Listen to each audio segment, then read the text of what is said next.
Jensen on that? Sure. Well, if you say like in the long term, where will things end up? Long term, I don't know what long term is. Maybe it's 10, 20 years, something like that. For me, that's long term.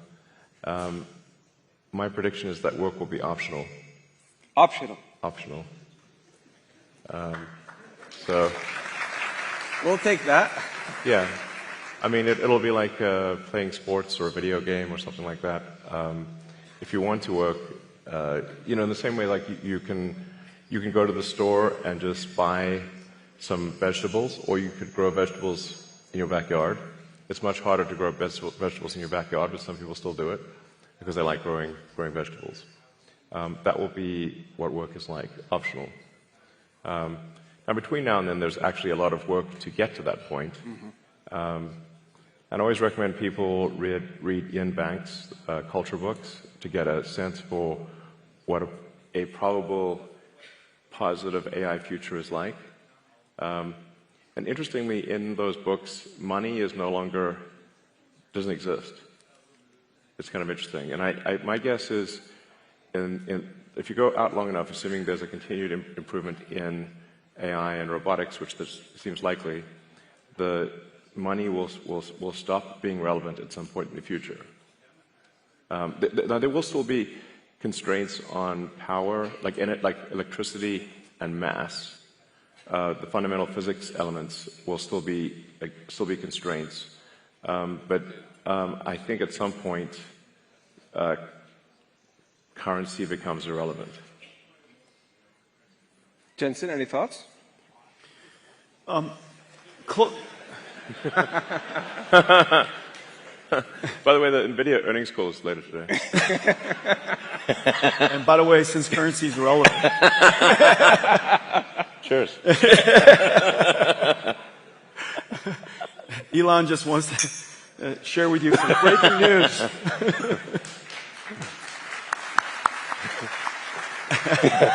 The two of us would like to share some breaking news. Let's see. I would say there's different horizons you could look at.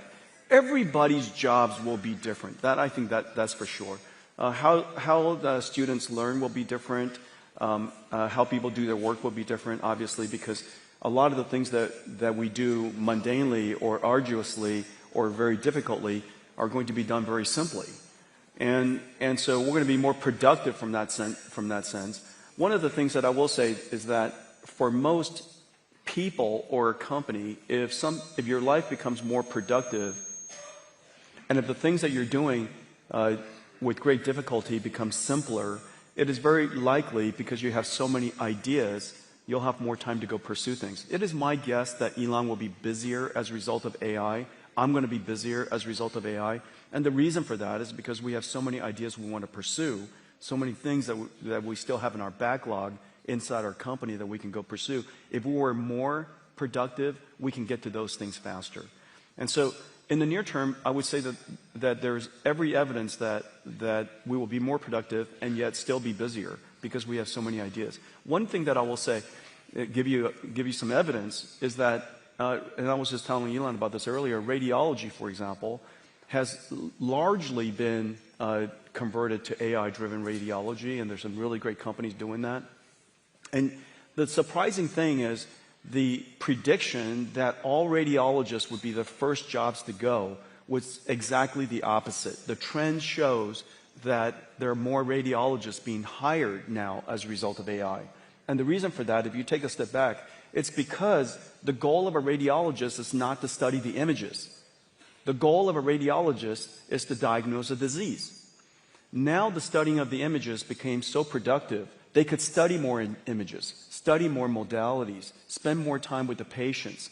And as a result, they're actually accepting more patients. We're doing more radiology all around the world. We're doing a better job with diagnosing disease. And so that's kind of the near-term outcome of AI and productivity. And we'll see what happens long-term. You know, when currency doesn't matter anymore, just, let me know right before. You'll see it coming. You'll see it coming. We text often, so yeah, we do. Yeah, just text it out. Well, Yeah, let me know. I kind of agree Don't- with both of you, because if you look at every technological trend, every general purpose technology has been net new positive for the globe, for humanity, and so forth. And let me share with you two case studies. And Your Excellency, I think it's precisely the reason for that is because all the great ideas from innovators like Elon, that you have so many good ideas that And AI, Jensen as well. Yeah, well, Indeed. thank you. So let me share with you two stories from two Saudi innovators in collaboration with a lot of the great work that Nvidia does, that Grok does. One is Professor Omar Yagi. All right. Let me say that again. One is Professor Omar Yagi, who is... I might need to move the mic. All right. Okay, come on, we'll share this one. All right. So now... Get closer. Let's try this one more time.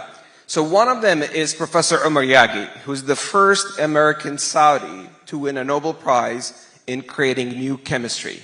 And the way he has done that, he has leveraged your AI accelerators and models like Grok to be able to create new chemistry when it comes to metal organic frameworks. Those are metal ions that are positively charged with organic linkers to be able to effectively create a sponge with 0.33 nanometers pores to capture water from air and also to capture carbon dioxide. The second story has also to do with AI accelerated by Nvidia and with models like Grok, which is nanopalm, which is effectively creating a nanorobot 500 nanometers by 1,000 nanometers to be able to do gene editing, leveraging the CRISPR technology to take out sickle cell disease. Now, in both these instances, they originated 20 years ago in research, but AI was able to really accelerate the outcomes and the outputs such that we can move into new value pools. So I think with every technological trend, humanity is going to always manage to shift to new value pools when it comes to workforce and productivity. But we have some great announcements to talk about here today. Let's begin with you, Elon, the things that we're doing with XAI. Yeah, we're excited to announce that we're doing a 500 megawatt. I mean, yeah, 500. Sorry. 500 megawatt. 500 megawatt. Yeah. We're doing 500 megawatts. Sorry. Not There's, quite, yeah. Yeah. No, there's 500 gigawatt one. I'll have to wait. That'll be $8 bazillion trillion. Stop that.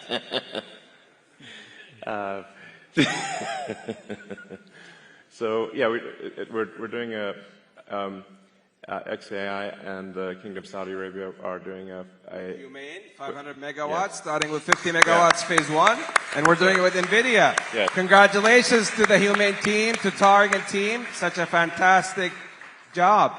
Jensen, I think we're also doing some great announcements this week. We are? Yeah. We're announcing all kinds of things. Our partnership with Humane is going incredibly well. First of all, we work together to get this company started and off the ground, and just got an incredible customer with Elon. Could you imagine a startup company, approximately $0 billion in revenues, now going to build a data center for Elon? 500 megawatts is gigantic. This company is off the charts right away. In addition to that, we're working AWS, as you know, is also Congratulations coming. to the Humane team with AWS, starting with 100 megawatts with a gigawatt ambition and counting. So AWS is also coming to Humane. We're working with Humane on Omniverse digital twins. As you know, that AI is not just just agentic AI and chatbots and cognitive AI is incredibly important to the world. But AI applies to everything: chemicals and proteins and genes and physics and fluid dynamics and particles, and of course robotics and activation. And we created this world called Omniverse, where robots can learn how to be good robots. And it's physically based. It obeys the laws of physics. And so robots can learn in these environments. And we're working with Humane to apply Omniverse to all kinds of digital factories and robotics and warehouses and things like that. And so that's another. We're also working in Saudi Arabia to build supercomputers to simulate quantum computers and using our computers to be the controller and the error correction. Quantum error correction requires an enormous amount of computation, and so we're doing a lot of great work there too. So a big partnership with Humane. They're off the charts, off the ground and off the charts at the same time. This is how we walk the talk in the Kingdom of Saudi Arabia in partnership with the U.S. Yesterday, the President and His Royal Highness announced the AI Strategic Framework and Partnership. Today, we're going big with Elon and Jensen. So thank you for those opportunities. Now, they told me I have time for two last questions. So last night at the dinner, I got a number of questions because it seems that the schedule leaked. And everybody was giving me hints about the last two questions I'm going to do. So the first one was for you, Elon. And there's a big one for you, Jensen. So prepare for that one. AI in space. Is that possible? Yes. If civilization continues, which it probably will, then AI in space is inevitable. You know, I always have to like preface that, you know. We shouldn't take civilization for granted. We need to make sure to take care to ensure that civilization has an upward arc. I mean, any student of history knows that civilization does not always have an upward arc, and in fact, civilizations have life cycles. So hopefully we are in a strong upward arc. I think we are for now, but we don't want to take that for granted or be complacent. But the way to think of AI in space is that in order to achieve any meaningful percentage of a Kardashev 2 scale civilization, where you're using even a millionth of the sun's energy, you must have solar-powered AI satellites in deep space. So that once you realize, like, once you think in terms of a Kardashev 2 scale civilization, which is what percentage of the sun's energy are you turning into useful work, then it becomes obvious that space is overwhelmingly what matters. Overwhelmingly. The sun only receives roughly 1/2 billionth of, the Earth only receives roughly 1/2 billionth of the sun's energy. So if you want to have something that is, say, 1 million times more energy than Earth could possibly produce, you must go into space. So this is where it's kind of handy to have a space company, I guess. Sell the book. Easier to cool chips in space, too. Yes. Easier to cool chips in space. Yeah. Yes, there's definitely no water in space, so you're going to have to do something that doesn't involve water. Just hang out. Well, you just got to radiate. That's right. So my estimate is that actually that the cost of electricity, like the cost effectiveness of AI in space will be overwhelmingly better than AI on the ground. So long before you exhaust potential energy sources on Earth, long before, meaning like I think even perhaps in the 4 or 5 year time frame, the lowest cost way to do AI compute will be with solar-powered AI satellites. So I'd say not more than 5 years from now. Wow. And just look at the supercomputers we're building together. Let's say each one of the racks is 2 tons. Out of that 2 tons, 1.95 of it is probably for cooling. Right. Oh, yeah. Just imagine how tiny that little supercomputer is, right? Each one of these GB300 racks will just be a little tiny thing. And just electricity generation is already becoming a challenge. So if you start doing any kind of scaling for both electricity generation and cooling, you realize, okay, space is incredibly compelling. So, like, let's say you wanted to do, I don't know, 200 or 300 gigawatts per year of AI compute. Yeah. It's very difficult to do that on Earth. So the U.S. average electricity usage Last time I checked, it was around 460 gigawatts per year average usage. So something like, say, at 300, if you're doing 300 gigawatts a year, that would be like 2/3 of U.S. electricity production per year. Yeah. There's no way you're building power plants at that level. And then if you take it up to, say, a terawatt per year, impossible. Yeah. Like, you have to do that in space. There just is no way to do a terawatt per year on Earth. And in space, you've got continuous solar. You've got you actually don't need batteries because it's always sunny in space. That's right, exactly. And the solar panels actually become cheaper because you don't need glass or framing, and the cooling is just radiative. So that's why I think that's the dream. Yes, that's the dream. So Jensen, everybody last night was asking me, and I'm mindful it's earnings call for you today.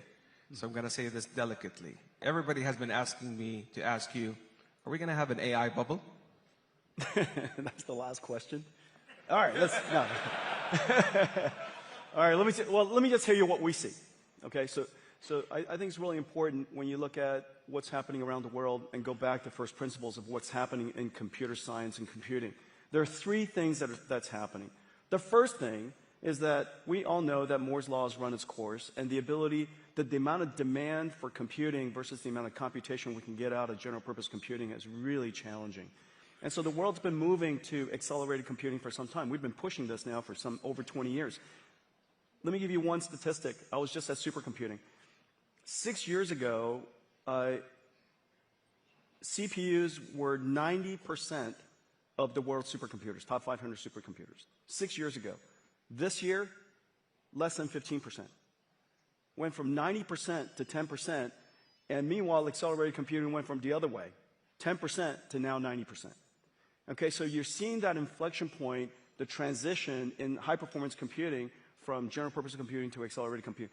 Well, one of the most intensive computation things that the world does in cloud is data processing. Several $100 billion of computation is done on just raw data processing. It has nothing to do with AI. Just SQL processing, data frames, everybody's names, address, their sex, their age, where they live, how much money they make. All of that sits into a data frame, and that data frame drives the world today, whether it's in banking or whether it's in credit cards or, of course, e-commerce and everything from ad recommendation. And everything is driven off of that data frame. That data frame costs hundreds of billions of dollars to go compute. And so that's the number one thing, end of Moore's law. The second thing is generative AI. The most important application of the last 15 years is called REXs, recommender systems. How do we know what information to recommend to us in a social feed? How do you know what ad to recommend to somebody, what book to recommend, what movie to recommend? The internet is so gigantic without a recommender system that a little tiny phone of us will have no chance of ever seeing the right information. That REXs is the engine of the internet today. That's going generative AI. It used to be running on CPUs, now it runs on GPUs. Which then says the third thing, if you just look at those two applications, many of the internet companies can build an enormous number of GPU supercomputers just doing that.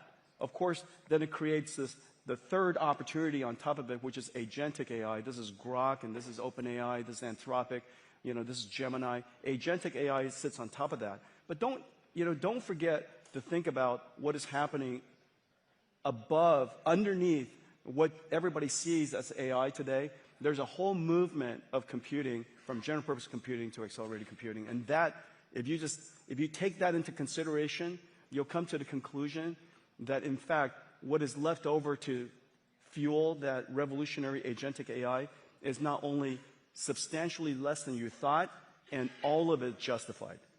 Well, I was just informed by the team that my boss and your bosses is going to talk next, the Honorable President and His Royal Highness the Crown Prince, and hence we ran out of time. But in essence, this is so much love for you, Elon and Jensen. But this, in essence, is a 92 alliance that shifted from energy to digital to the intelligence age. powered by pioneers such as Elon and Jensen, to serve humanity and create on a net new basis new economies, new jobs, and a better future for humanity, powered by the Kingdom of Saudi Arabia and the United States. Thank you for a lifetime partnership and friendship. Thank you, Elon. Thank you, Jensen. Thank you. All right.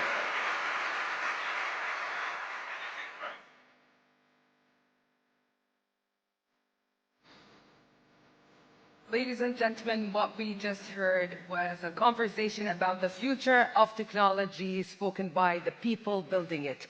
To His Excellency Abdullah Al-Swaha, Elon Musk, and Jensen Huang, thank you for a conversation that did more than describe the future of technology. It actually showed us who's building it and how.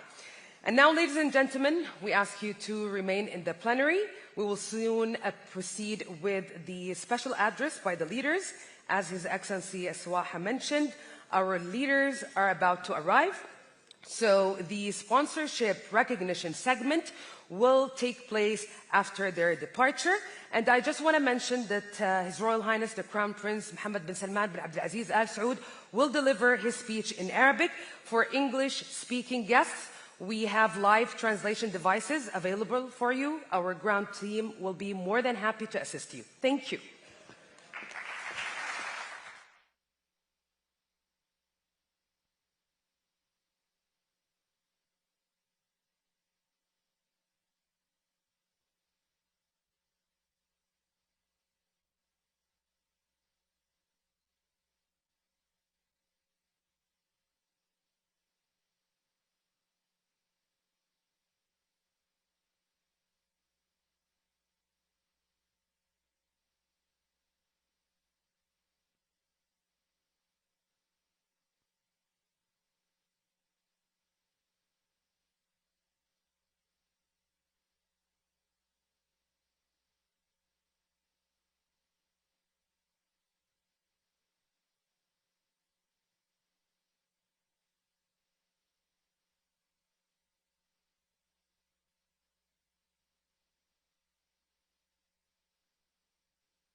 They are not here yet.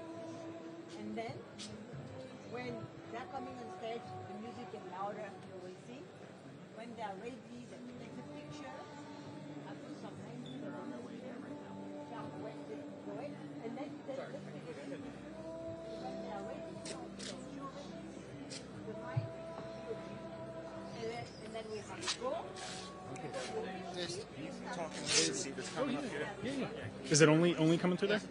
Test, test, test. Microphone check. 1, 2, 3, 4, 5, 6, 7, 8. 1, 2, 3, 4, 5, 6, 7, 8. I don't know. 1, 2, 3, 4, 5, 6, 7, 8. Microphone check. 1, 2, 3, 4, 5, 6, 7, 8. 1, 2, 3, oh, there we go. 3, 4, 5, 6, 7, 8. 1, 2, 3, 4, 5, 6, 7, 8. 1, 2, 3, 4, 5, 6, 7, 8. 1, 2, 3, 4. I think that's good. Good. I think we're good. We'll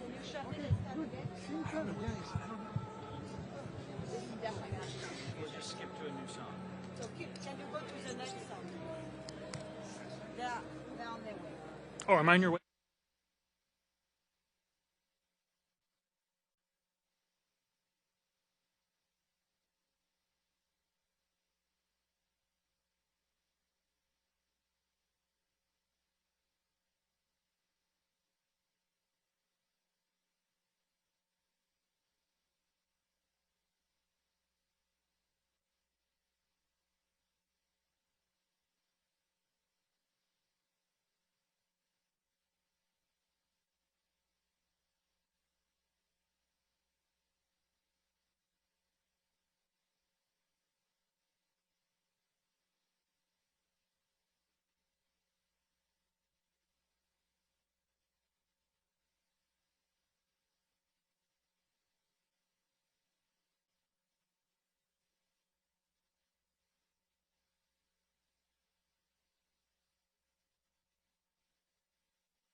Uh,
الذي انعقدكم فخامة الرئيس، حيث وضعنا الأسس لشراكة تقوم على النمو والتنويع الاقتصادي والابتكار، كما وقعنا وثيقة الشراكة الاقتصادية الاستراتيجية بين بلدينا في خطوة تاريخية لترسيخ التعاون الاقتصادي. واليوم يسرنا توقيع اتفاقيات ومشروعات استثمارية جديدة تتضمن قطاعات الدفاع والطاقة والذكاء الاصطناعي والمعادن النادرة والقطاع المالي، مما سيسهم في توطيد فرص وتوظيف فرص وظيفية كثيرة في بلدينا والنمو الاقتصادي في بلدينا. ونتطلع إلى أن يسهم هذا المنتدى لتعزيز العلاقة التاريخية وتطوير مسار الاستثمار بين بلدينا بما يواكب طموحاتنا، وادعوكم إلى اغتنام الفرص الجاذبة التي توفرها الشراكة السعودية الأمريكية. واشكر فخامتكم على اهتمامكم بتعزيز الشراكة الاقتصادية، والتي نثق أنها ستشهد نمو غير مسبوق خلال السنوات القادمة. شكرا فخامتكم.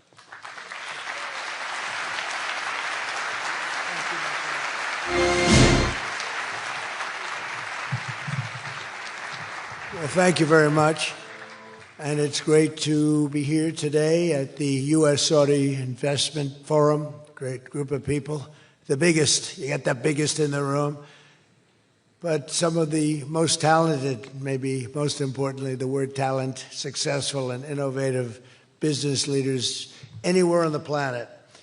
Whether you have come from near or far, we're delighted to have you invest right here in the hottest country anywhere in the world. Every leader is saying the United States we're the hottest country in the world. We're going to keep it that way too. But this has been, according to those that seem to say it, and I will say it, I would never say a thing like that because I want to be very modest. I always want to be modest as I can. They say this has been the best 9 months that any president has ever had. I'd say that's pretty good, right? But we've had a great 9 months. Now we have to do it more than a few more times. We just have to keep it going. We'll keep it going. I want to thank my friend, a great gentleman, Crown Prince Mohammed of Saudi Arabia, for his bold leadership and deep commitment to the ties between our two countries. Thank you. Thank you. Great gentleman. Yesterday we had a phenomenal visit at the White House celebrating the 80-year bond between the United States and Saudi Arabia. We ended with an unbelievable show last night in a room that was far too small, but the next time you're here, you'll have a much bigger room. It's gonna be much bigger. I made more enemies last night by we had 119 people. That was a record for the room. So they've wanted for 150 years. They've been clamoring for a ballroom at the White House, and we're giving them one. We're giving them one plus, and it'll be something. But you'll be here. You'll be among the first, if not the first, if you'd like. You know, we'll work it out. But you had a lot of people that wanted to be there. They really would have witnessed something that was really incredible. The entertainment last night was incredible, including our great opera singer, but including the military. The talent and the military musically is also incredible. So it was great to be with you last night. I think it was something to behold. We officially designated the kingdom yesterday as the major non-NATO ally. That's a big deal. It's actually a very big deal.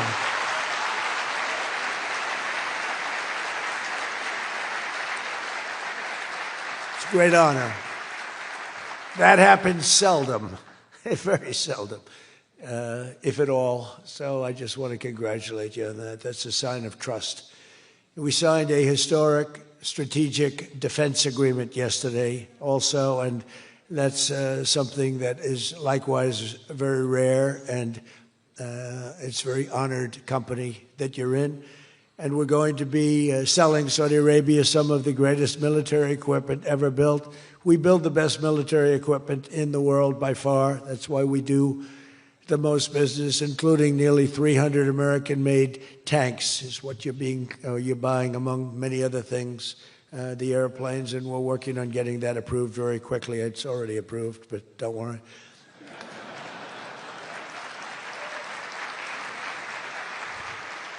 We have to go through a process. The process will take, Elon knows, the process will take about, would you say 24 hours? I think so. You're in good shape, very good shape.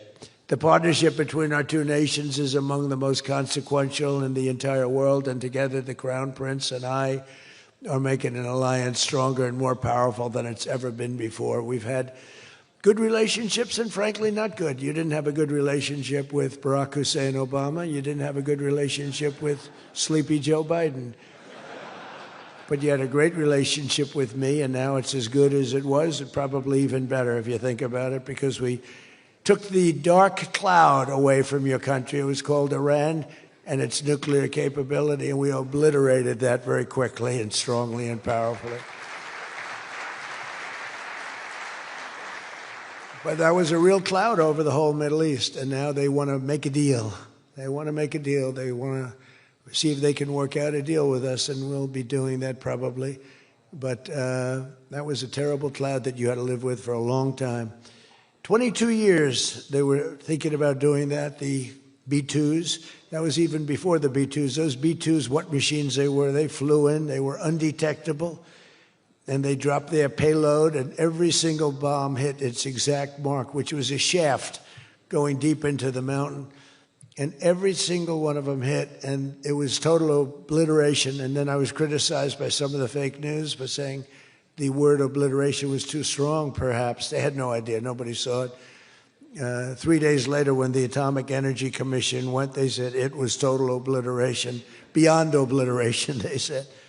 But they want to make a deal. We'll see what happens. This week, our countries also signed groundbreaking agreements on civil nuclear energy, critical minerals, and artificial intelligence. And I want to congratulate a lot of the great American leaders, business leaders that are in the room. And you'll do a great job for Saudi Arabia and for a lot of other people in the room that are buying your product, taking your product, and using your product. All of that is in addition to the $600 billion investment in the United States that Saudi Arabia announced during my unforgettable visit there last spring. Well, I said, could you try and get that up to $1 trillion? And yesterday, the Crown Prince announced that the number that they'll be investing in the United States is $1 trillion. So that's really an honor.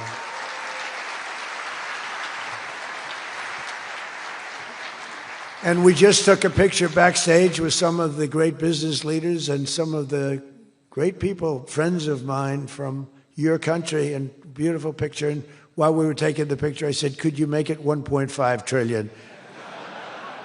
So he's got something to think about. I don't know. We'll get something. I think we'll get something, Scott, right? But many of you in the room are playing a key role in making these projects happen, and we're told that $270 billion in agreements and sales are being signed between dozens of companies, and that's just happening today, $270 billion. That's big stuff.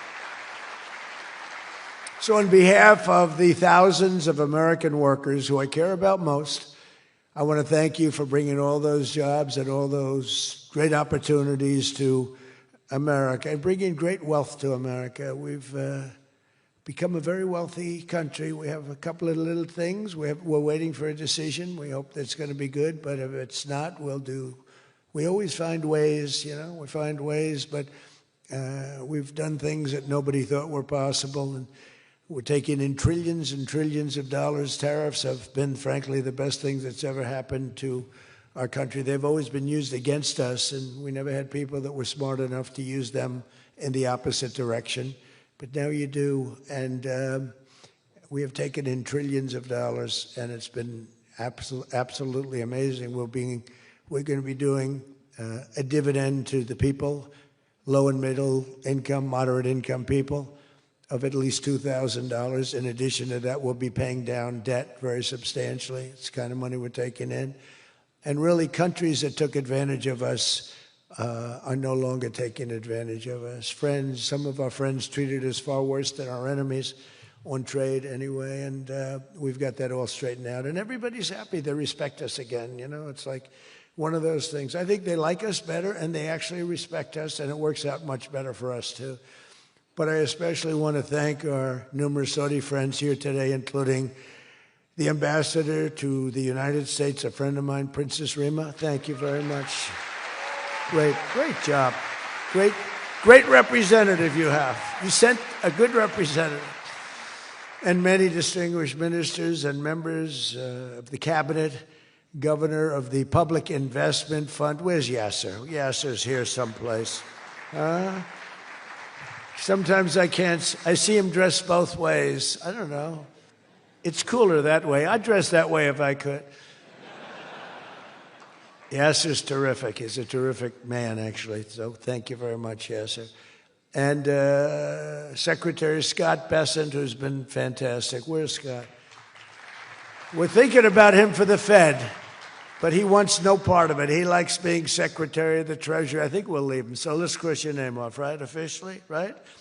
Remember, you said that. I love the Fed job. To me, it's the easiest job in the world.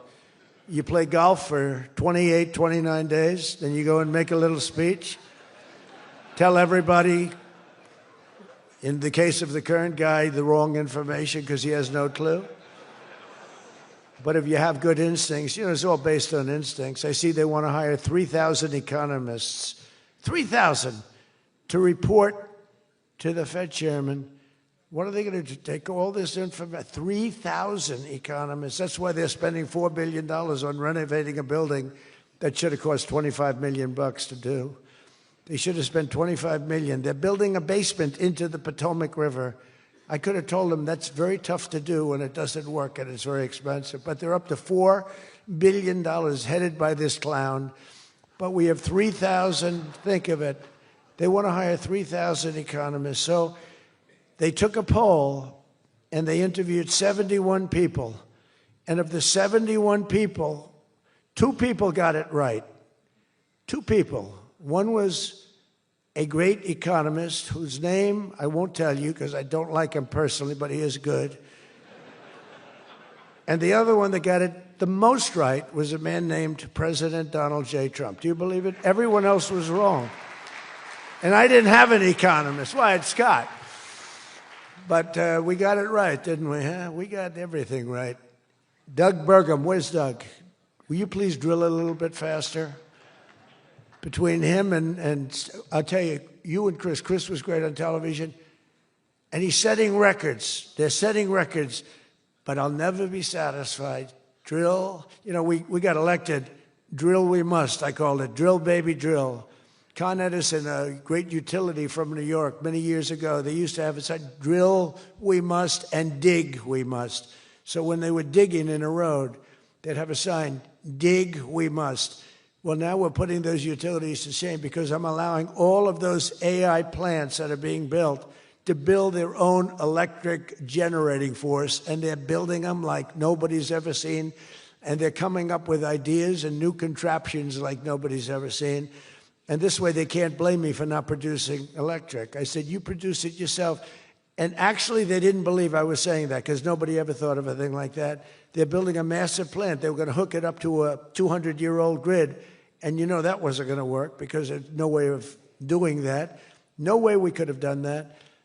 And I had the idea. This was my idea, approved by a couple of people. I said, why wouldn't that happen? They're building a plant for $50 billion. You know, if you build a shopping center for $50 million, it's okay. It's not a bad shopping center. $500 million, you're talking about top of the line.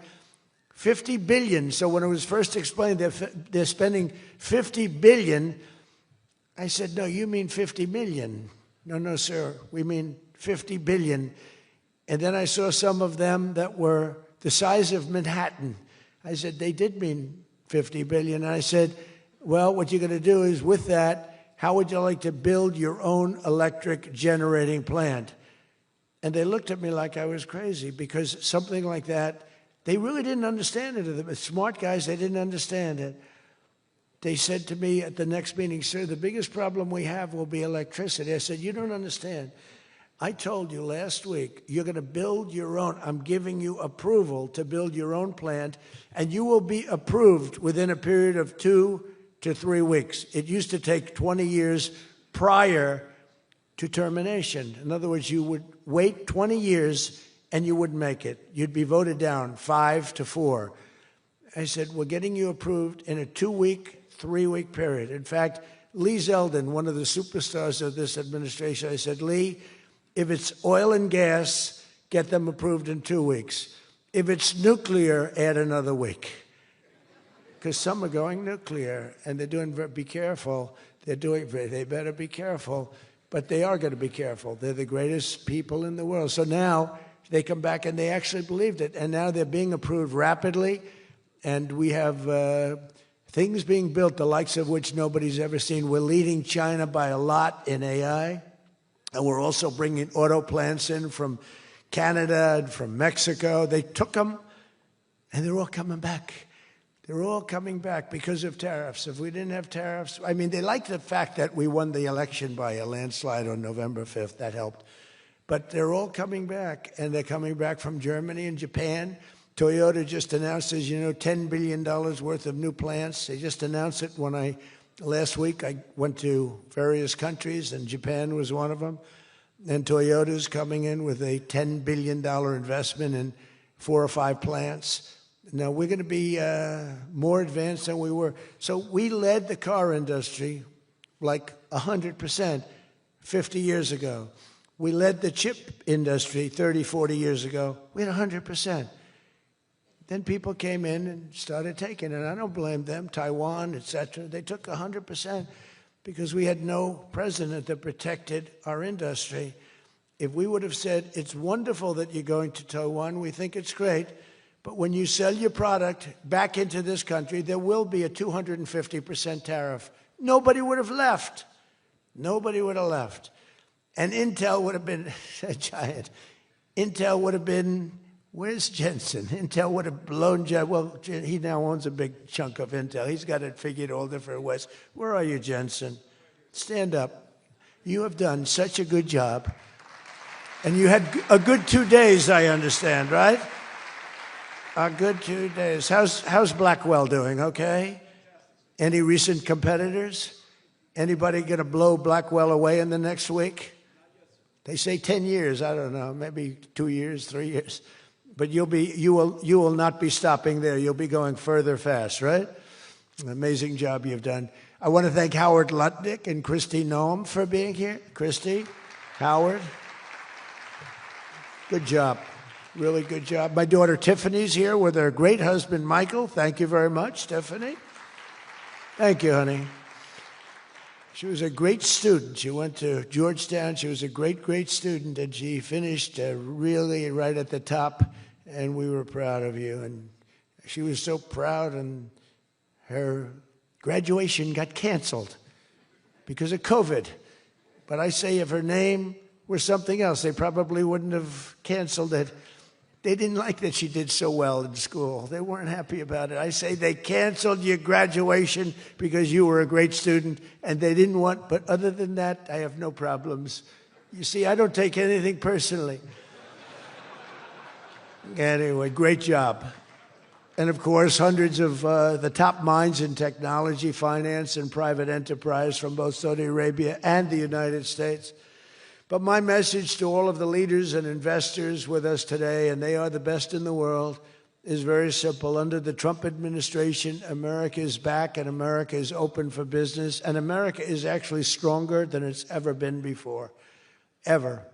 We rebuilt the military in my first term. Foolishly, we gave a little bit to Afghanistan, but not very much compared to what we built. But now we're building it at levels that we've never done before. And in addition to that, we're sending a lot out to our allies, and we're making it possible for them to get it. I want those companies to build more plants, to build it faster. We want them to build it faster. The biggest problem we have is we have a backlog because it's so good. Every country wants our missiles, our jets. They want everything we have, and we got to go faster. We just have a new plane, the F-47. It won a very strong competition. It's the newest, and that was won by Boeing. By the way, Boeing is doing an amazing job of coming back. Kelly is doing a great job. They're really moving, and it's really great to see. But they won the competition for the jet fighter, and they say it reaches levels that has never been reached, both in terms of stealth and speed and everything else that they go by. So they're just completing their factory, and they've already started work on the F-47. How did that number get chosen? I don't know, but I didn't pick it. I did not pick it. It was said, sir, we'd like to present you with the F-47. I said, that's an unusual number. How did you pick that number? After 4 years of economic nightmares under the previous regime, sleepy Joe Biden, he was a sleepy guy, wasn't he?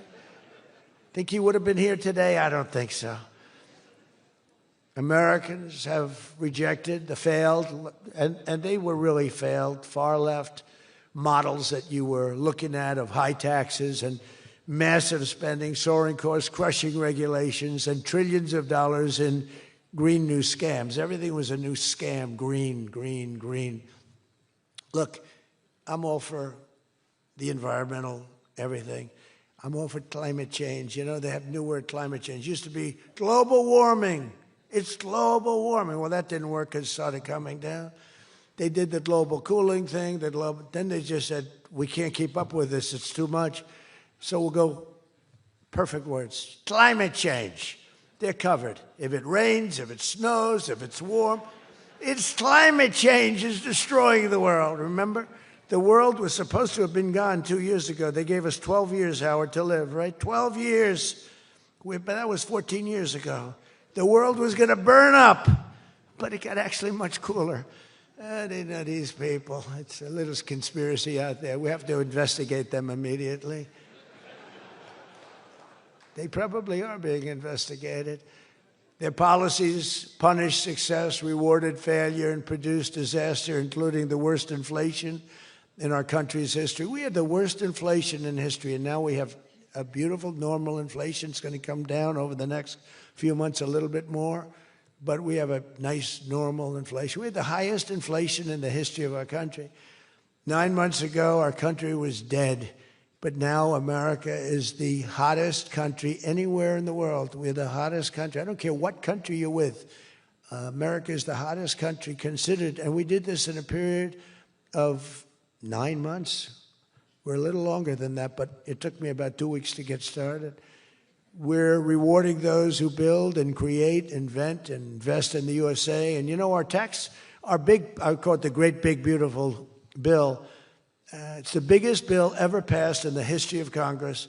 And Scott and I and all of us, we sat down and we said, let's do it, along with the Speaker and John Thune and everybody, said, let's do it all in one bill. And a lot of people were they said, you'll never get it approved. And we didn't have a huge majority. We had a huge presidential win.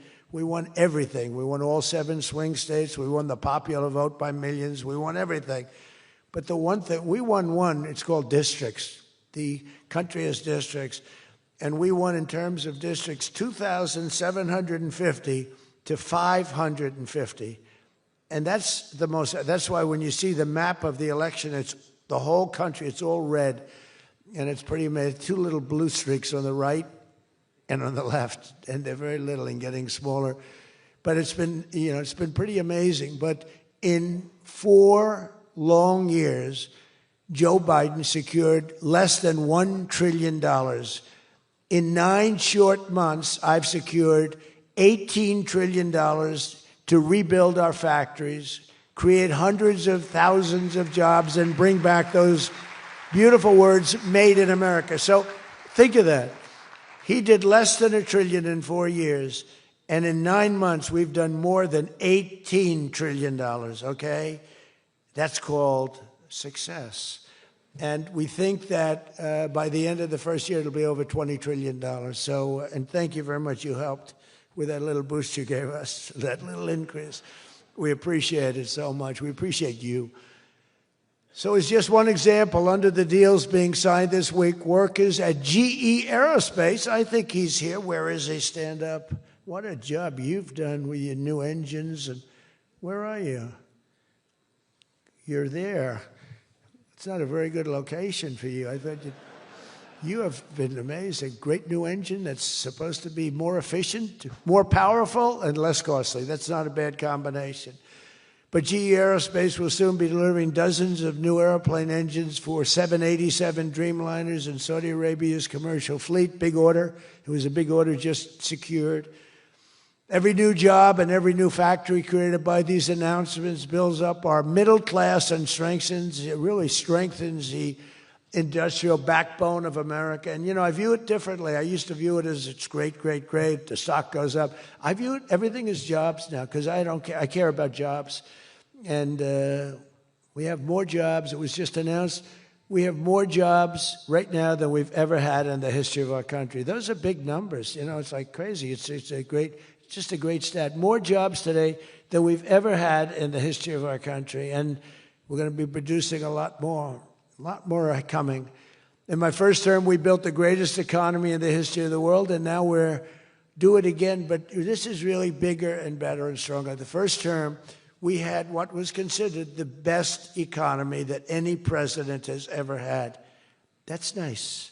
And we got hit with COVID, remember? And we did a great job with COVID, but that was a horrible thing for the whole world. The whole world suffered. Your country suffered. Everybody suffered. And despite that, we had the greatest economy. And before that, forget it. We blew it off the charts. I'll never forget, I met with pollsters the day before I got the news about COVID. But I met with 2 pollsters because we were starting to think about the next election. They said, sir, if George Washington and Abraham Lincoln came back from the dead and they aligned and they went for the president, vice president as a combination, you'd be beating them by 25 points. And then the next day I was told that something strange is happening. There's a lot of death being reported in a certain country. I won't tell you which one because that country is well represented here. But you know which one. And thousands and thousands of people are dying. And I said, that's strange. What would that be? And it turned out to be a disaster for the world. There's, you know, like nothing has been seen like that since 1917. I always thought that when I heard, you know, pandemic or anything you want to call it, but I always thought that was like an ancient phenomena, that could never happen in modern times, but it did. But we did a great job with all of the things that we did with the vaccines, with the so many of the drugs that we came up with, making you better. Regeneron is an example. Regeneron was fantastic. I give them great credit for what they did. But we did great, and then we started doing the gowns and the masks and the goggles and the ventilators. We were sending ventilators all over the world. We became the king of ventilators. But what a period of time that was for all of us. But despite that, we had the greatest economy in the history of our we had the greatest economy in the history of the world. And I'll tell you, it was an amazing time. But this looks like it's going to be blowing it away, because when these plants, which are being built now, and many are going to be started very shortly, many, but when they open, we're going to see numbers the likes of which nobody's ever seen before. And, you know, in some cases, you're building extremely complex plants. You're building plants to make computers and to make telephones, to make a lot of different things, missiles. But you're building plants that make things that are very, very detailed, and you have to have great knowledge. And you're coming here and you find, if we don't have people that did that before, we are allowing you, and I may take a little heat. I always take a little heat from my people, the people that love me and the people that I love. They happen to be toward the right of center, toward the right. Sometimes they're way right. But if you have to bring people to get those plants opened, we want you to do that, and we want those people to teach our people how to make computer chips and how to make other things.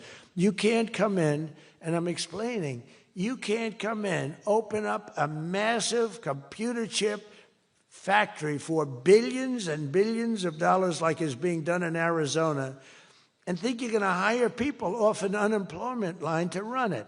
They're going to have to bring thousands of people with them, and I'm going to welcome those people. Now, I love my conservative friends. I love MAGA, but this is MAGA.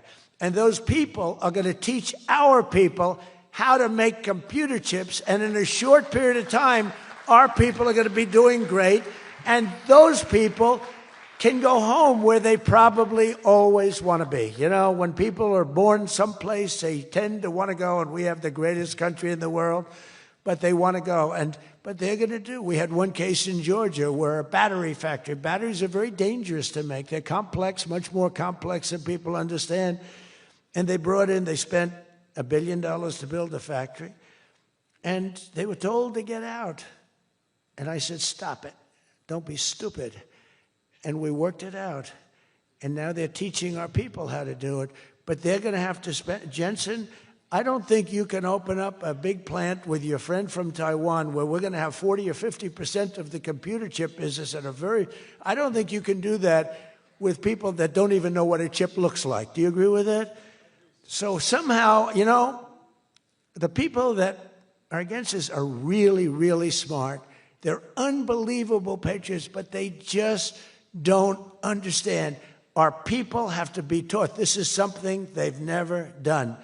And we're not going to be successful if we don't allow people that invest billions of dollars in plant and equipment to bring a lot of their people from their country to get that plant open, operating, and working. I'm sorry. So my poll numbers just went down, but with smart people, they've gone way up. They've gone way up. And I mean that. So for those of you that are doing the plants, you're going to have all the help you need, and you're going to do a great job. And you're going to teach our people how to do it, and our people are going to be just as good as your people ever were in not such a long period of time. Since the election, the stock market has set, and this is a little more than 9 months, 46 all-time record highs. And the growth is now amazing, and it's lifting up the Americans and American economy like nobody's ever seen before. It's the biggest. There's never been a period of time like this. Wages for hourly workers are rising at the fastest pace in 60 years, and real wages for construction workers are up $2,200 a year, and that's good, and that's spending. They're going to spend. They're going to buy many of the things that you're making. In 9 months, we've lifted over 600,000 Americans off food stamps, and that's happening rapidly. You know, when we had the problem 2 weeks ago on the SNAP, and they talked about all of this, the numbers. So when I left, which was a rigged election, by the way, but that's okay. You know, they used to go crazy. I'd say rigged election. Oh, nobody complains anymore because now they realize it was, and it's been proven, and it continues to be proven. But when I left, that number was $7 billion. Now it's $47 billion. That's Biden. So if you think about it, if Kamala, who's the same basic thing, grossly incompetent, he was incompetent, they're all incompetent because their policies are incompetent. Open borders, men playing in women's sports, transgender for everybody. I mean, they got the worst policy. I don't talk about it too much because if I talk about it, they might change. So, no, I don't talk about it. I tell people, don't talk about it. Wait till 2 weeks before the election and hit the hell out of them. Right? We talked about that, right, Elon? He said, we wait 2 weeks before. It's almost like you're in a war. Don't shoot yet. Don't shoot. Hold your fire. The enemy's rushing. Hold your fire. Don't shoot. Okay, now you can go.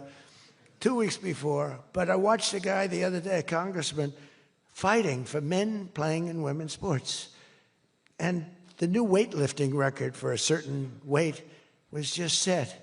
The man was 119 pounds higher than a woman champion who was a phenomenal champion. Beat her by 119, and he was an average lifter prior to transitioning.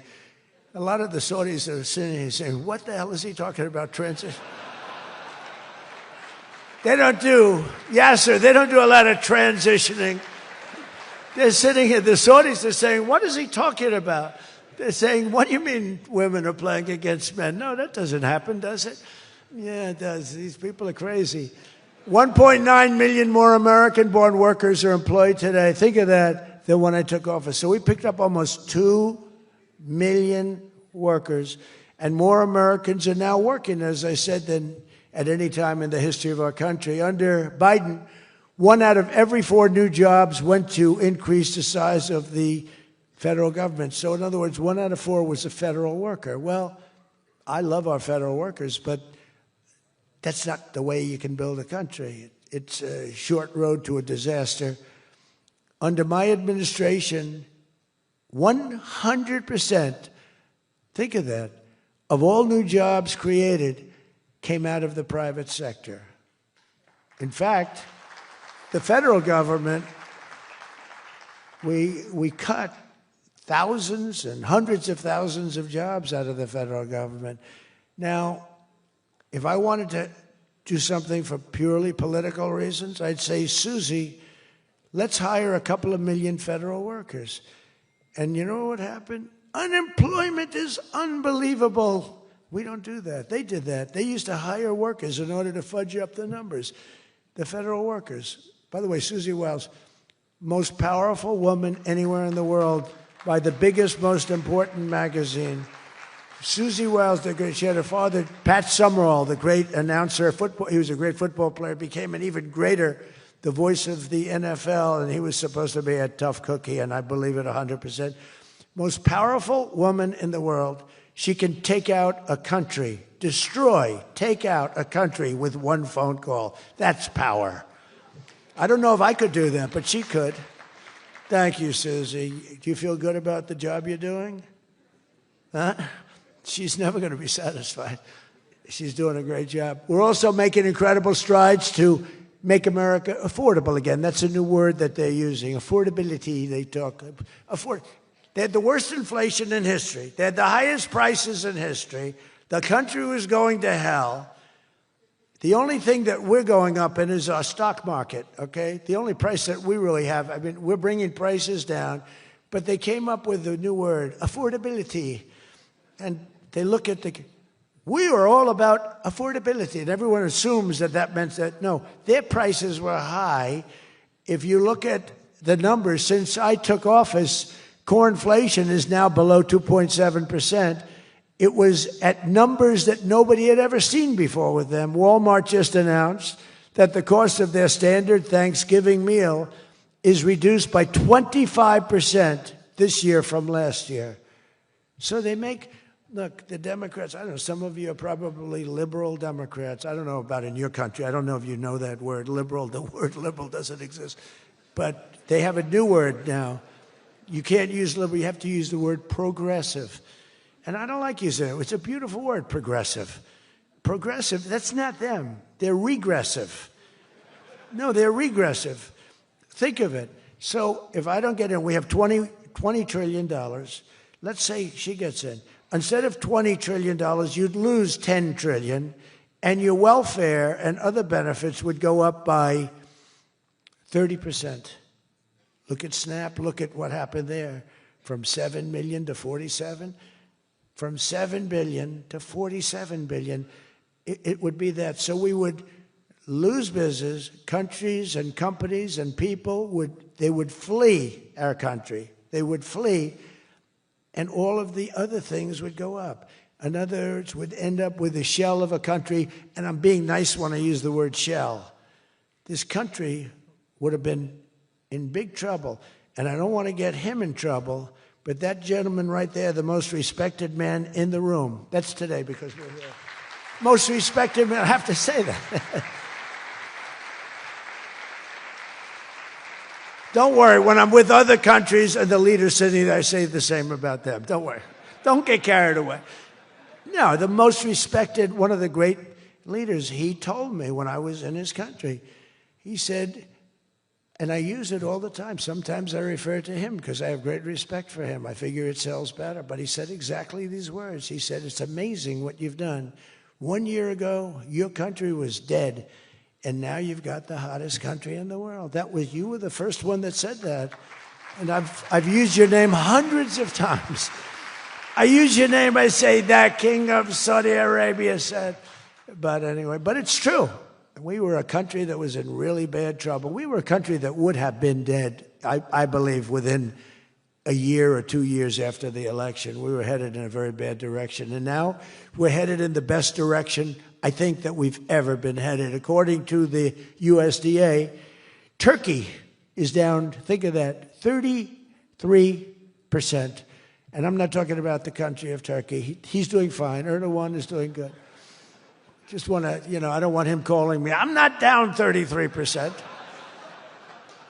He's a friend of ours. We got to take care of our friends. Since March, egg prices are down 86%. Think 86%.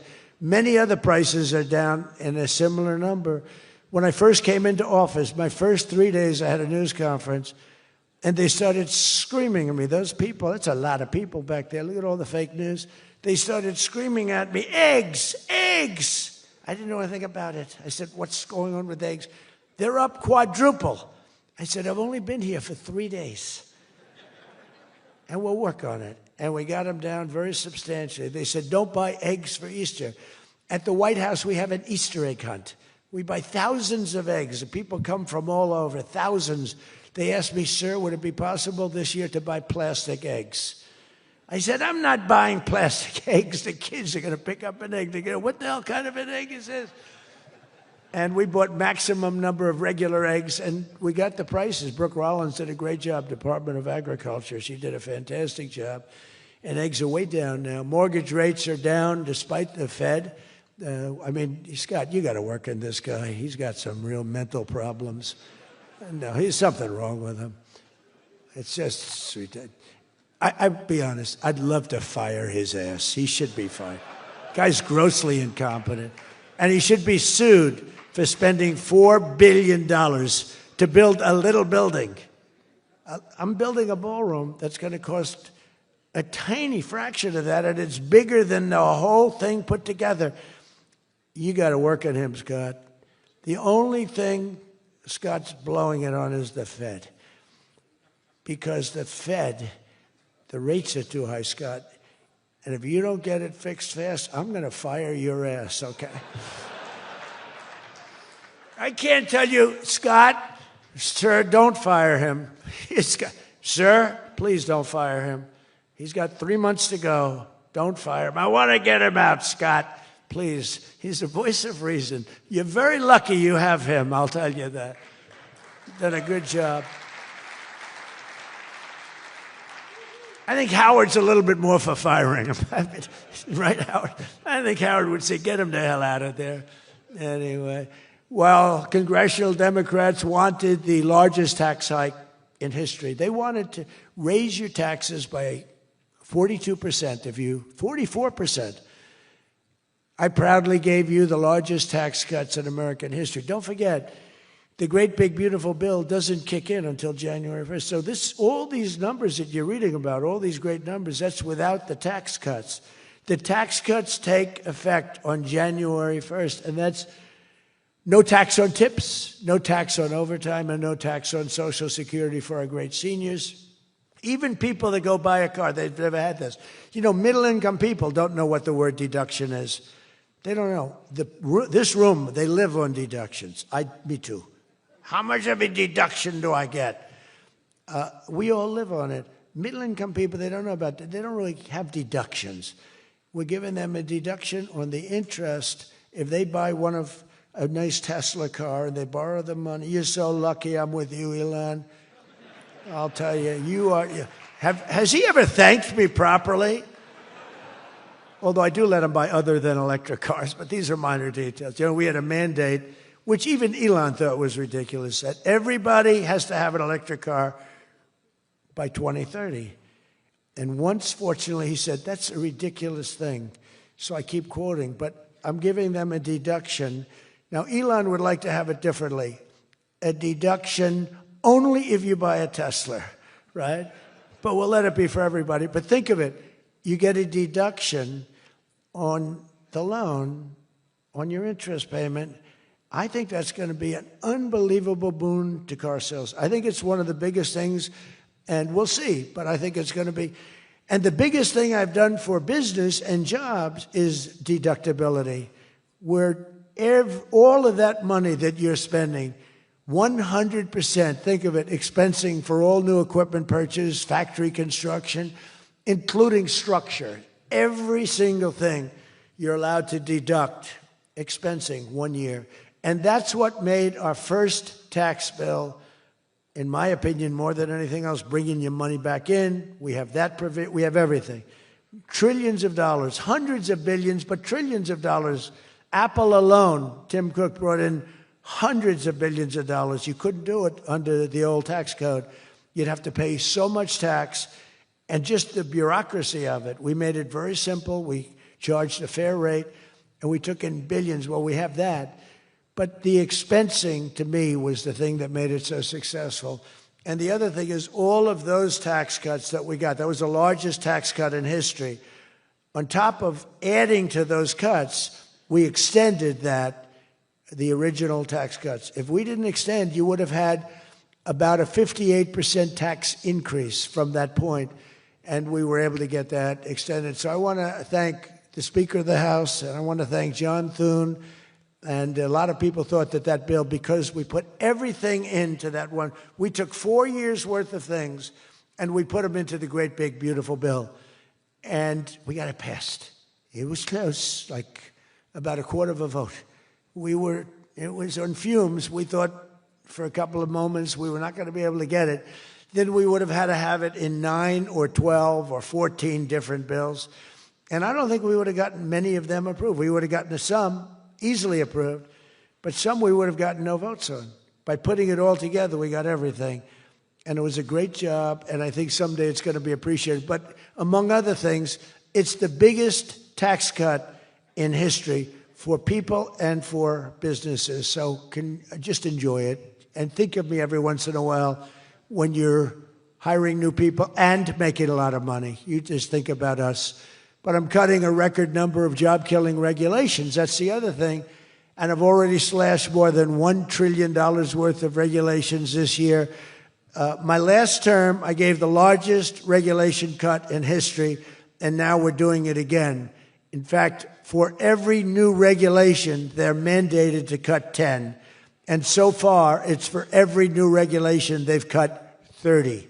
So they have the idea. And very importantly, we stopped Joe Biden's radical crusade to kill oil and natural gas. Somehow, I don't think Saudi Arabia would like me too much if we decide to kill oil and natural gas. There's nothing like it. It works. Windmills don't work. Other things, I don't want to get into it too much, but they don't work. What does work is natural gas, oil, nuclear, and other things. But the windmills are a disaster. I am the biggest negative person on windmills. They ruin your locations. They ruin. When I look at some of these countrysides that are littered with windmills, and every time it goes around, you lose money. The country loses money. It's a disaster.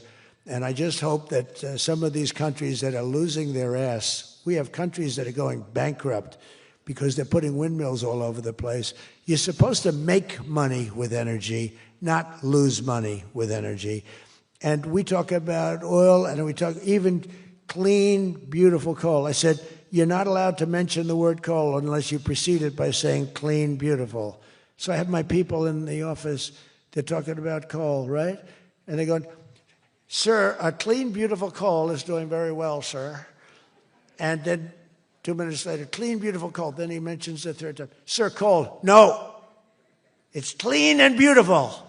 Because it needs a public relations help. Coal needs a little help, public relations-wise. So we refer to it as clean, beautiful coal, and it does have its place, that I can tell you.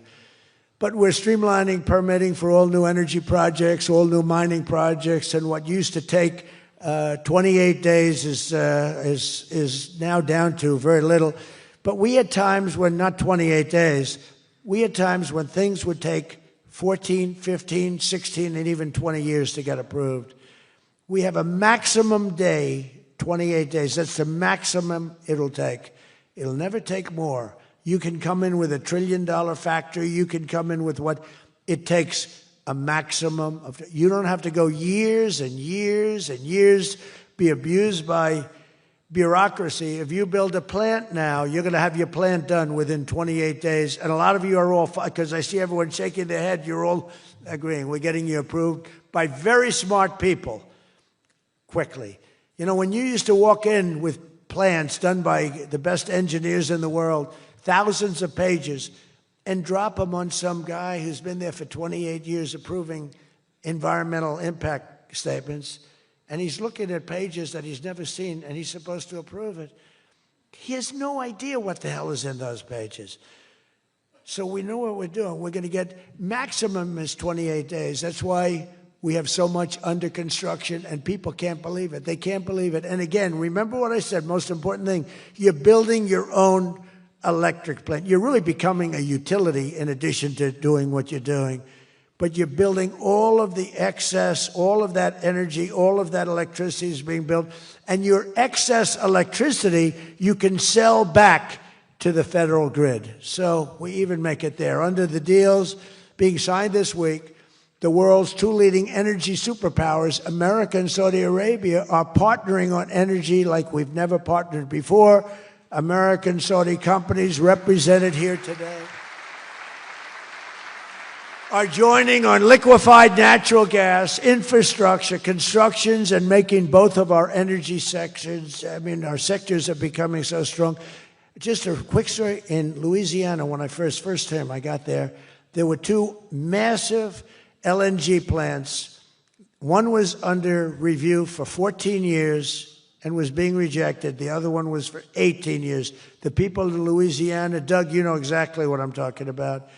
And one was $20 billion, one was $24 billion, like the biggest things, like 3 Empire State Buildings lying on its side. It was massive. And I said, whatever happened with those plants? Well, sir, they're under review. How long has it been? 14 years and 17 years. And they had given up. Massive investments were being made by other countries and the richest people. They couldn't get them approved. I got myself involved. Right, Doug? The first one, I got approved in 1 day. The second one, I got a little cocky. I took my time. It took me 1 week. And they're both operating today, and they're tremendously successful. I got one, think of it. After 14 years, I was in office. I got involved. I got it done in 1 day. And it's been a tremendous success and made a lot of money for our country and for a lot of other people. And the other one took 1 week to get done. That one was under review, I think, for 14 or 15 years, both of them. So I'm very proud of that, actually. I also proudly ended the ridiculous Biden-era restrictions on artificial intelligence, and we will work closely with friends and partners like those in this room to build the largest, most powerful, most innovative AI ecosystem in the world. And we are going to work it so that you'll have a one approval process, not have to go through 50 states in the United States. You know, you can't go through 50 states. You have to get one approval. 50 states is a disaster because you have one woke state and you have to do all woke. You'll be back into the woke business. We don't have woke anymore in this country. It's virtually illegal. But you'll have a couple of wokesters, and we don't want to do that. We want to get the AI done, and I'm working with David. David's done a fantastic job. If he's here, I think he is. He is. Thank you. David's done a fantastic job. But we want one approval, one, and hopefully you have the right guy in the federal government. Hopefully you have the right president, but you have one approval, one approving body, not 50, not, hundreds of people all over the country looking at what you're doing. And basically you're forced to take the worst and the most onerous, right, Jensen? Are you happy with that, Jensen? Thank you. If Jensen's happy, I'm happy. But what's very important, we have to do that. And we have a couple of very good, very well-meaning senators that think every state should have a right to approve. We're not going to do that because that will not allow you to do what we have to do. And we'll get that straightened out. Together, the United States and Saudi Arabia are unleashing really the most incredible new prosperity together. And we're also making history and forging peace. And I've settled 8 raging conflicts, 8 wars. I've settled 8 wars. I have 1 to go. You know what that one is. I thought that was going to be my easy one because I have a good relationship with President Putin, but I'm a little disappointed in President Putin right now. He knows that. I thought that was going to be the easy one. I settled 1 war, 36 years. I got it done in 1 day. I had another one, 32 years, millions of people killed. Even Congo and the Rwanda, they had 10 million people killed. It was out of control. I got that settled. I have a man's father who happens to be in this room doing a great job, right? Got that settled. I settled 8 wars. And I'll tell you, His Majesty would like me to do something very powerful having to do with Sudan. It was not on my my charts to be involved in that. I thought it was just something that was crazy and out of control. But I just see how important that is to you and to a lot of your friends in the room. Sudan, and we're going to start working in Sudan. I didn't think that that was one that was going to be So easy to do, but we're going to start working. Mohammed said, yeah, thank you. Thank you to you. No, it wasn't on my charts because I'm good at settling disputes, and I've always been. I've done very well with that over the years, even before this. But I was talking about the different wars, and look, India, Pakistan, they were going to go at it, nuclear weapons. I said, that's okay, you can go at it, but I'm putting a 350% tariff on each country. No more trade with the United States. No, you can't do that. I said, I'm going to do it. Come back to me and I'll take it down. But I'm not going to have you guys shooting nuclear weapons at each other, killing millions of people, and having the nuclear dust floating over Los Angeles. I'm not going to do it. They said, we don't like that. I said, I don't care if you like it or not. So I was all set. I told Scott, 350% tariff to settle that war. If you don't, we'll make a nice trade deal. They were in the midst of a deal. Now, no other president would have done that. Another guy would have, like Joe Biden, doesn't even know what countries we're talking about. He wouldn't have any idea. There'd be no tariffs, no nothing. Just the whole world would go to hell. But no, I used tariffs to settle all these wars. Not all of them. 5 of the 8 were settled because of the economy, because of trade, because of tariffs. So I did this. But, and then, I'll tell you what, the Prime Minister of Pakistan called me. Thank you very much. He actually said, I saved millions, and he said it in front of Susie. He said, President Trump saved millions and millions of lives. He doesn't even know that, but he saved millions of lives, and he talks about it. And I got a call from Prime Minister Modi saying, we're done. I said, you're done with what? We're not going to go to war. I said, thank you very much. Let's make a deal. But I saved a lot of people, millions of people, on many other wars. Azerbaijan, you know what was happening there? I settled that. That was going on for many, many years. Actually, Putin called me. He said, I can't believe you got that one settled. We've been trying to settle that one for a long time. I said, don't worry about that. Just let me settle your frickin' war, okay? You don't have to help me. I don't need any help. I need help with your war. And it'll get done. But working with the Crown Prince was amazing because he mentioned Sudan yesterday. And he said, sir, you're talking about a lot of wars, but there's a place on earth called Sudan. And it's horrible what's happening. And I viewed it as being just sort of a freelance, no government, no this, no that. And he explained the whole culture and the whole history. And it was very interesting to hear. Really amazing, actually, to hear. And, we've already started working on that, okay? He said that would be the greatest thing you can do. That would be greater than what you've already done. That was your expression. Is that a correct expression? Pretty good. So we're working on that. We started about 30 minutes after you explained to us the great importance of that. I view it differently now than I did just a day ago. But we also, as you know, we had a historic ceasefire. We ended the war in Gaza. And 2 days ago, incredibly, the United Nations Security Council backed the Trump peace plan. And we have a great peace plan. We have peace in the Middle East. This is a strong peace, too. They say, oh, it's tentative. It's not. This is a very strong peace. We have 59 countries signed on.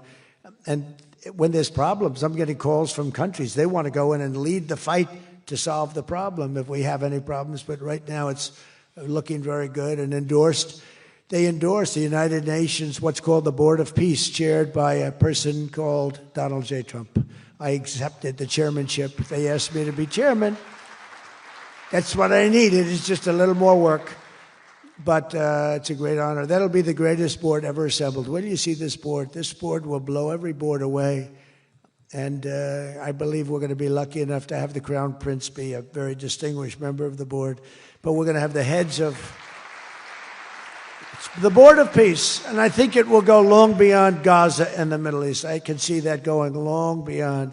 There'll never be anything like this in terms of, I know you all have wonderful boards, but this is going to blow it away. It's going to blow them all away, and it's going to do some really good. So in the coming months, the Crown Prince and I are going to ensure that the ceasefire and everything else that's going on that's so positive in the Middle East, hard to believe. I mean, I've grown up, peace in the Middle East. I used to hear peace, peace, peace in the Middle East.